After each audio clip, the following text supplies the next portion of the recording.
This is Revathi. Welcome back to అందమైన కథల పొదరిల్లు. ప్రియమైన రాక్షసి ఎపిసోడ్ నంబర్ 38. పెళ్లి చూపులకి రెడీ అయిన ఆనంది. అసలు ఇంత సడన్గా పెళ్లి చూపులేంటి? తనకి పెళ్లి చూపులు ఎవరితో ఏర్పాటవుతున్నాయి? కథలోకి వెళ్ళబోయే ముందు దయచేసి వీడియోకి ఒక లైక్ ఇవ్వండి. అలాగే హైప్ ఇచ్చి వీడియోని సపోర్ట్ చేయండి. నందిత ఆ పర్ఫ్యూమ్ గురించి ఆలోచిస్తూ, రాత్రి ఏదో జరిగింది. ఖచ్చితంగా అమర్ వచ్చాడు. కానీ ఎందుకు వచ్చుంటాడు? వచ్చి ఏం చేశాడు అని అనుకుంటూ ముత్యాలని అనుమానిస్తూనే కాఫీ కప్పు అందుకుంటుంది. ముత్యాలు కూడా తన అనుమానాన్ని పసిగడుతూనే, బ్రేక్ఫాస్ట్కి ఏం చేయమంటారమ్మా అని భయంగానే అడుగుతుంది. రోజు నన్ను అడగటం లేదు కదా, ఈరోజు ఎందుకు అడుగుతున్నావు అని అనుమానంగా చూస్తూ అంటుంది నందిత. అడగట్లేదనుకోండి, కానీ ఎందుకో ఇవాళ అడగాలనిపించింది అంటూ భయంతో చెప్తుంది. రోజు లేంది ఈరోజు కొత్తగా ఎందుకు అనిపిస్తుంది అని అడుగుతుంది అదే అనుమానంతో చూస్తూ. వామ్మో, ఈ మేడం ఆవలిస్తే పేగు లెక్క పెట్టే రకం అని అనుకొని, అంటే మేడం మీకు ఆరోగ్యం అంతగా బాగలేదు కదా, మీ నోటికి ఏమైనా తినాలనిపిస్తే చెప్తారేమోనని అలా అడిగాను అని అంటుంది. నాకు ప్రత్యేకంగా ఇవి తినాలని ఏమీ లేదు, వెళ్ళి రోజులాగానే నీకు ఇష్టమైంది చెయ్యి అని అంటుంది. సరే మేడం అని చెప్పి ముత్యాలు జారుకుంటుంది. నందిత ముత్యాల మీద అనుమాన పడుతూనే సంథింగ్ ఈజ్ రాంగ్ అని ఆలోచిస్తూ కాఫీ తాగుతుంటుంది. ఏంటి మావయ్య ఇలా గాయం చేసుకున్నారు అంటూ ఆనంది అమర్ చేతికి ఆయింట్మెంట్ రాస్తుంటుంది. అసలు ఈ గాయం ఎలా అయింది మావయ్య అని అడుగుతాడు చైతన్యం. దమయంతి గారికి అన్నీ తెలుసు కాబట్టి, ఉదయం జాగింగ్కి వెళ్ళినప్పుడు ఎక్కడో జారి పడ్డాడంటలేరా అని అంటుంది. కొన్నేళ్ల నుంచి మావయ్య జాగింగ్కి వెళ్ళొస్తుంటే ఏ రోజు లేనిది ఈరోజు మావయ్య కింద పడటం ఏంటి అంటూ ఆనంది అనుమాన పడుతుంటుంది. అబ్బా, మనకన్నీ చెప్పే జరుగుతాయా? కొన్నిసార్లు అలా జరిగిపోతాయి. ప్రతిదీ నీకు విచిత్రమే అంటూ ఆనందిని తిడుతుంది. చిన్న గాయమే కదమ్మా, వెంటనే తగ్గిపోతుందిలే అని అంటాడు అమరు.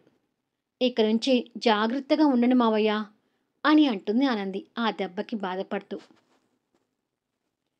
అశ్విన్ ఆఫీస్కి రాకపోయేసరికి అశ్విన్ ఆజ్ఞతో దీపక్ ఫైల్స్ తీసుకుని ఇంటికి వస్తాడు. రా దీపక్, కూర్చో అని చెప్పి అశ్విన్ దీపక్ని రిసీవ్ చేసుకుని కూర్చోబెడతాడు.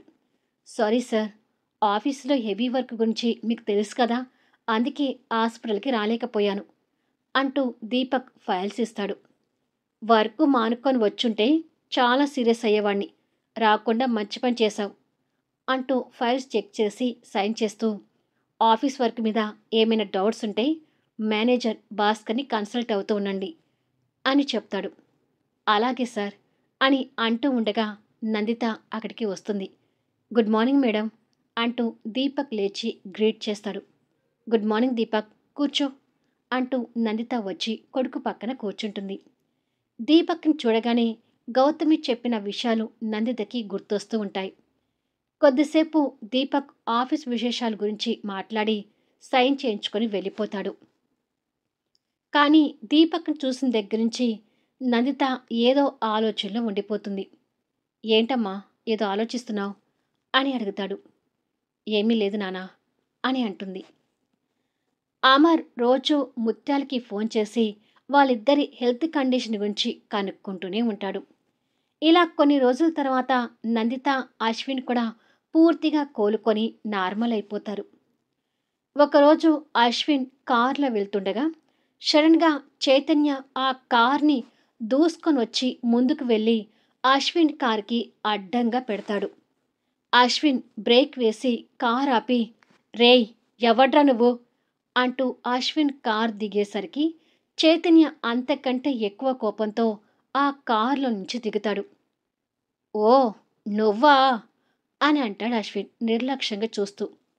నేనే, ఆఫీస్లో నా చెల్లెల చేత గుంజీలు తీయించావని తెలిసిన క్షణం నుంచి నేను నిన్ను ఎప్పుడు కలుద్దామా అని ఎదురు చూస్తూనే వస్తున్నాను. చివరికి ఈరోజు కుదిరింది. అంటూ చైతన్య అశ్విన్ ముందుకొస్తాడు. అలాగా, సరే, కలిశావు. ఇప్పుడేం చేయబోతున్నావు అని అడుగుతాడు అశ్విన్ నిర్లక్ష్యంగా చూస్తూ. ఇంకొక్కసారి నా చెల్లెల్ని కష్టపెట్టినట్టు తెలిస్తే నీ ప్రాణాలు తీయటానికి కూడా వెనకాడనని చెప్పడానికి వచ్చాను అని అంటాడు చైతన్య అదే కోపంతో చూస్తూ. ఆ కోపంలో చెల్లెలు అంటే ఎంత ప్రేమో అశ్విన్కి అర్థమై నవ్వుతుంటాడు. నేనింత సీరియస్గా మాట్లాడుతుంటే నీకు నవ్వు ఎలా వస్తుంది అని అడుగుతాడు చైతన్య. నీ చెల్లెల చేత గుంజీలు తీయిస్తేనే నువ్వు ఇంతగా రెచ్చిపోతున్నావు. త్వరలో నీ చెల్లెల్ని పెళ్లి చేసుకొని పెళ్ళాం వంకతో తనని నా ఇంటి పని మనిషిగా తెచ్చుకోబోతున్నాను. చేతనైతే ఆపుకోగలుగుతావా అని రెక్లెస్గా అంటాడు. ఆ మాటలు విని చైతన్య ఒక్కసారిగా షాక్ అవుతూ, రేయ్, ఏం వగుతున్నావు? నా చెల్లెల్ని పెళ్లి చేసుకోవడం ఏంటి? నీ ఇంటికి పని మనిషిని చేసుకోవడం ఏంటి అని ఆవేశంతో అశ్విన్ షార్ట్ కాలర్ పట్టుకుంటాడు. అశ్విన్ కోపంతో చైతన్య చేతుల్ని కాలర్ నుంచి విడిపించి, నువ్వు ఎంత ఆవేశపడినా జరిగేది ఇదే మిస్టర్ చైతన్య. ఆనందిని గుంజీలు తీయించినందుకే మామాలుడు అల్లాడిపోయారు కదా. అదే ఆనందిని పెళ్లి చేసుకొని పెళ్ళా వంకతో నా ఇంటికి పని మనిషిగా తీసుకువెళ్ళబోతున్నాను. దమ్ముంటే ఆపుకో అని అశ్విన్ నమ్మకంగా చెప్పి కారు స్టార్ట్ చేసుకొని చైతన్య కార్ ఢీకొంటూ ముందుకు వెళ్ళిపోతాడు. అశ్విన్ మాటలకి చైతన్యకి దిమ్మ తిరుగుతుంటుంది.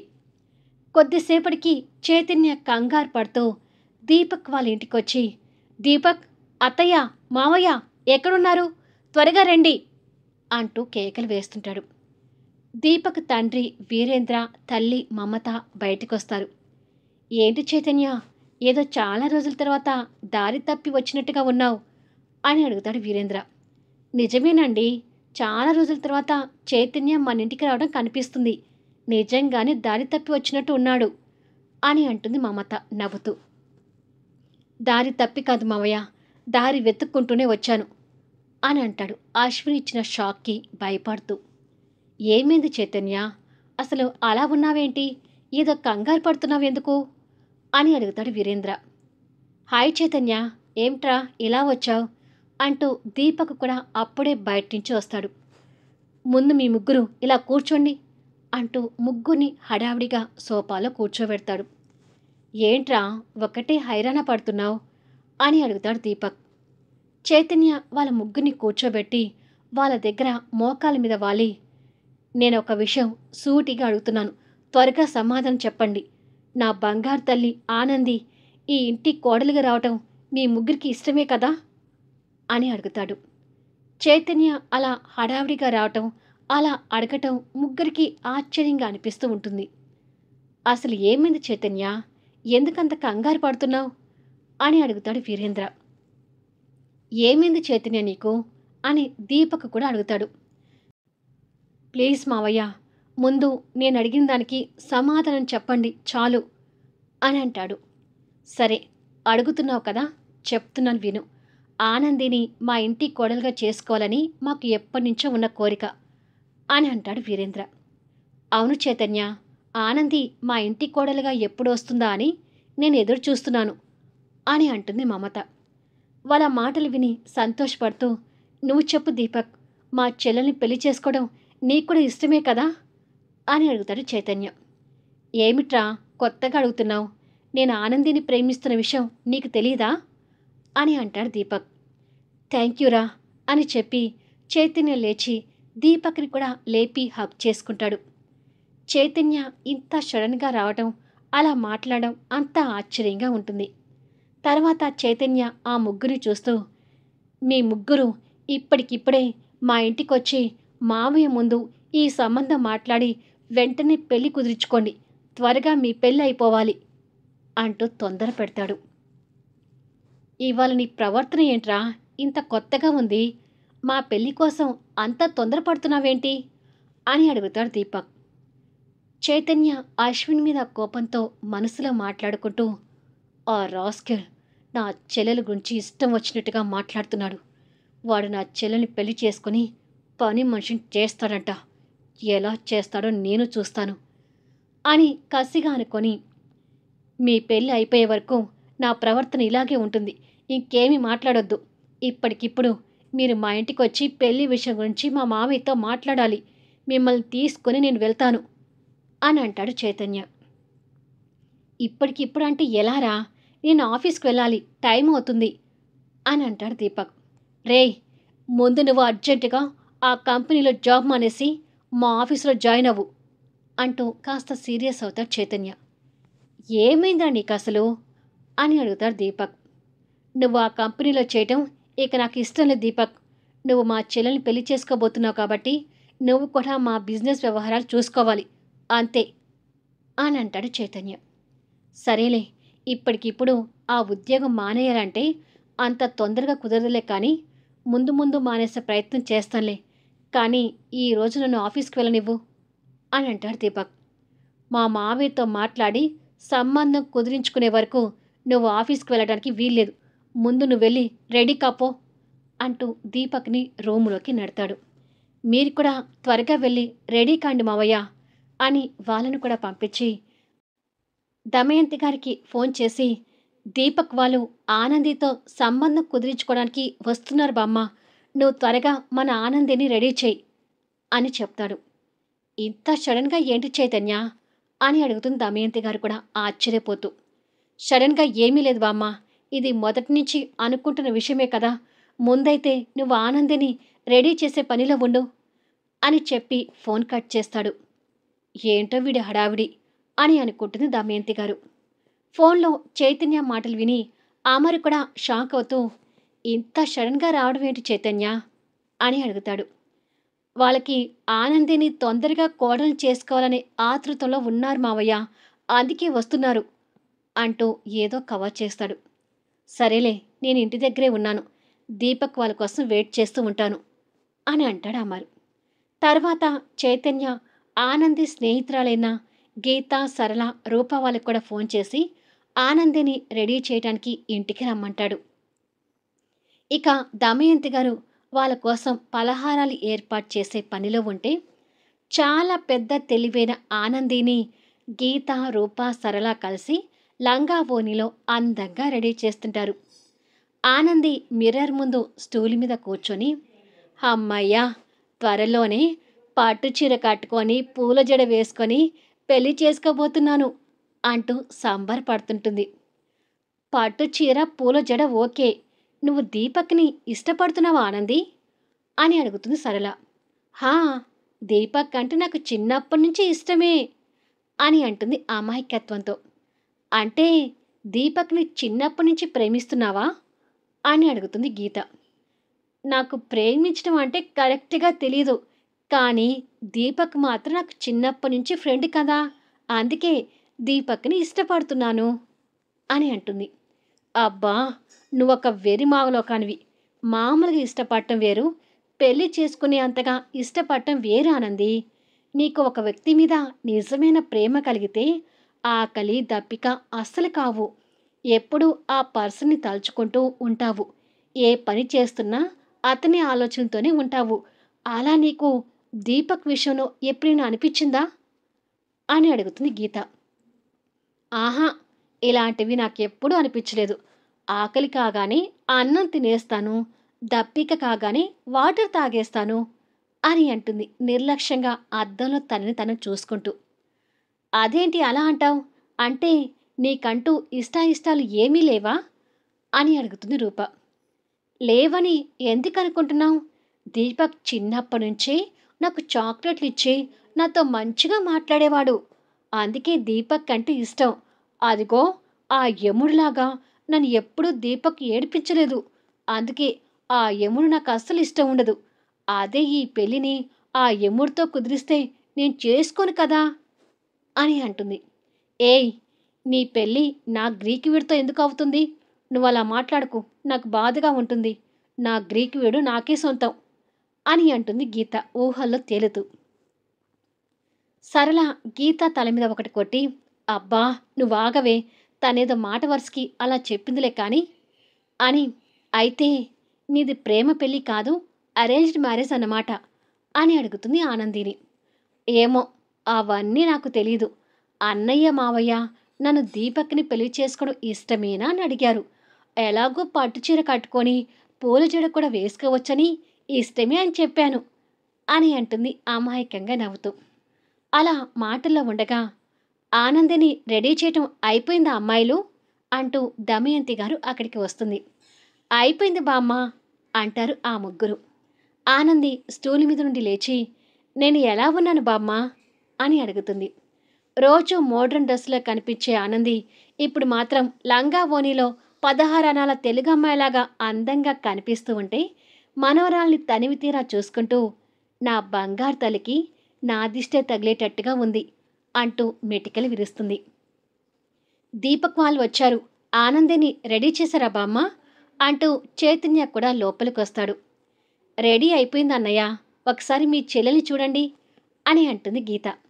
చైతన్య కూడా లంగా ఓణీలో ఉన్న చెల్లెల్ని కొత్తగా చూస్తూ, మహాలక్ష్మిలాగా ఉన్నావు తల్లి అంటూ తన దగ్గరకు తీసుకొని తన తల నిమురుతూ నుదుటిన ముద్దు పెట్టుకొని, ఆ రాక్షసులు అనుకున్నంత పని చేస్తాడని భయంతో నీకు హడావిడిగా పెళ్లి చేయాలనుకుంటున్నావమ్మా అని మనసులో అనుకొని బాధపడుతుంటాడు.